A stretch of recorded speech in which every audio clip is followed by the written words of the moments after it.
வசுகு வாசம் செய்வது அல்லது வசிப்பது. இந்த அண்ட பேரண்டத்திலே உள்ள எல்லாமே எல்லோருமே பகவானிடத்திலே வாசம் செய்கின்றன, பகவானிடத்திலே தான் வசிக்கின்றன. இதை வேறு விதமாகவும் பார்க்கலாம்.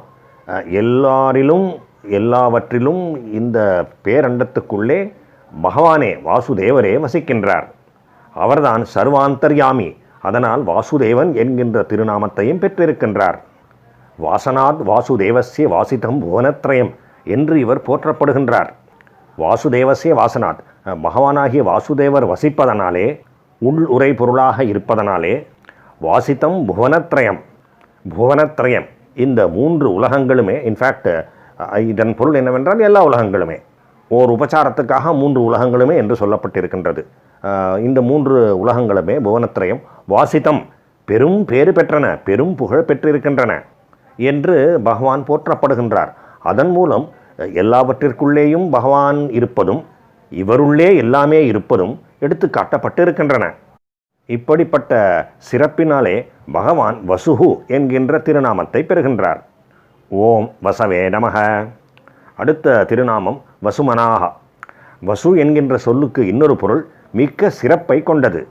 சற்று முன்னால் பார்த்தோம், வாசிதம் புவனத்ரயம், 3 உலகங்களும் சிறப்பும் புகழும் பெற்றன. அப்படி மிக்க சிறப்பை உடைய மனத்தை பெற்றிருக்கின்றவர் பகவான். எப்படிப்பட்ட சிறப்பு என்றால், விருப்பு வெறுப்பு முதலியவற்றால் பாதிக்கப்படாத மனம். நம்மை போன்ற உயிரினங்களின் மனத்தை பிடித்திருக்கின்ற எந்த தோஷமும் அவரிடம் இல்லை, அவருடைய மனத்திலே இல்லை. விருப்பு வெறுப்பில்லை, காம குரோதம் இல்லை, நண்பர் பகைவர் இல்லை. எப்பொழுதும் ஒரே மாதிரியாக சீரான நிலையை கொண்ட மனது. அப்படிப்பட்ட சிறந்த மனத்தை உடையவர் பகவான். அதனால் அவர் வசுமனாக. ஓம் வசுமனசே நமக. சத்யக, பகவானின் மிக மிக முக்கியமான தன்மை, அவர் இருக்கின்றார். அவருடைய இருப்பு எந்த விதமான மாறுதலுக்கும் உட்பட்டது அல்ல. இடத்தினாலோ காலத்தினாலோ காரண காரியங்களாலோ அவர் எந்த விதமான மாறுதலையும் அடைவதில்லை. மேலும் அவருடைய இருப்பு, எக்ஸிஸ்டன்ஸ், நிரந்தரமானது. அவர் தோன்றியதும் இல்லை, மறையப்போவதும் இல்லை. எப்போதும் எல்லா காலங்களிலும் எல்லா இடத்திலும் இருந்தவர், இருப்பவர், இருக்கப் போகின்றவர். சிருஷ்டிக்கு அல்லது படைப்புக்கு முன்பு அவர் நிராகார நிர்குண பிரம்மமாக இருக்கின்றார். அதாவது உருவம் இல்லாத, குணம் இல்லாத பிரம்மமாக, பரபிரம்மமாக இருக்கின்றார். சிருஷ்டியின் போது, சிருஷ்டியின் நிமித்தம் அவர் ஸ்ரீ மகாவிஷ்ணு என்கின்ற உருவத்தை தாங்குகின்றார். பெரும் கருணை முதலிய குணங்களையும் ஏற்றுக்கொள்கின்றார்.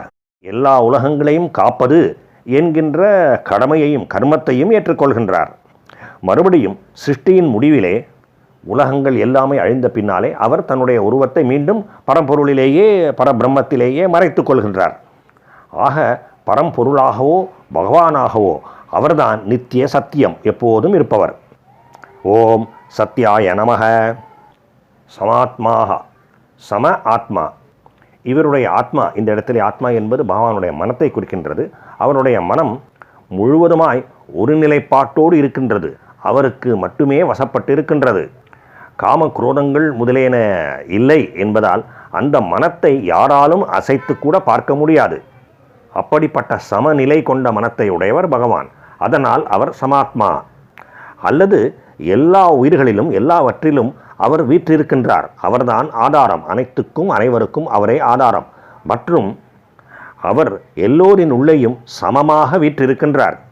அவர் எந்த உடலிலே வீற்றிருக்கின்றாரோ அந்த உடல் சிறியதாகவோ பெரியதாகவோ, நீண்ட ஆயுள் கொண்டதாகவோ குறைந்த ஆயுள் கொண்டதாகவோ, அழகு உடையதாகவோ அழகு இல்லாததாகவோ, ஏன் நல்லதாகவோ கெட்டதாகவோ கூட இருக்கலாம். அப்படி அந்த உடல்கள் எல்லாம் பல வேறுபாடுகளோடு இருக்கலாம். ஆனால் உள் உரை பொருளான பகவான் சமமானவர். அவ்வளவு வேறுபாடுகளை உடைய அவ்வளவு சரீரங்களிலும் அவர் சமமாக வீற்றிருக்கின்றார். அதனால் அவர் சமாத்மா. ஓம் சமாத்மனே நமக. அடுத்த திருநாமம் அசம்மிதக. மித என்கின்ற சொல் நாம் அனைவரும் அறிந்ததுதான். மிதமாக மழை பெய்தது, அதற்கு ஓரளவு மழை பெய்தது என்று பொருள். மிதமான செல்வம், அதாவது மிதமிஞ்சிய அளவுக்கு அதிகமாக இல்லாமல் ஒரு அளவுக்கு உட்பட்டு அளவோடு இருக்கின்ற செல்வம். இப்படி அளவிடப்பட்டது அல்லது அளவிடப்பட்டவர் அல்லது அளவிடப்படக்கூடியவர் மிதக என்று அழைக்கப்படுகின்றார். பகவானோ அமிதக, அளவிட முடியாதவர், யாராலும் அளவிடப்பட முடியாதவர். அதனால் அவர் அசம்மிதக. ஓம் அசம்மிதாய நமக. சமக, ஏற்கனவே கூறியதைப் போல எந்த காலத்திலும் எங்கேயும் எந்த வேறுபாடும் இல்லாதவர். அதனால் அவர் சமக. இன்னொரு கோணத்திலே இருந்து பார்த்தால் இந்த சொல்லை இரண்டாக பிரிக்கலாம். ச மக, ஸ்ரீ மகாலட்சுமியோடு கூட இருக்கின்றார், ஸ்ரீ மகாலட்சுமியோடு உரைகின்றார் என்பது இதன் பொருள். சிவபெருமானுக்கும் இப்படி ஒரு பெயர் உண்டு, சாம்ப சிவ, சாம்பமூர்த்தி. ச அம்ப, அம்பாளுடன் கூடியிருக்கின்றவர் என்பது அதன் பொருள். அதை போலத்தான் இதுவும். ஓம் சமாய நமக. பகவானுக்கும் பகவானின் திருநாமங்களுக்கும் பக்தர்களுக்கும் நமஸ்காரம்.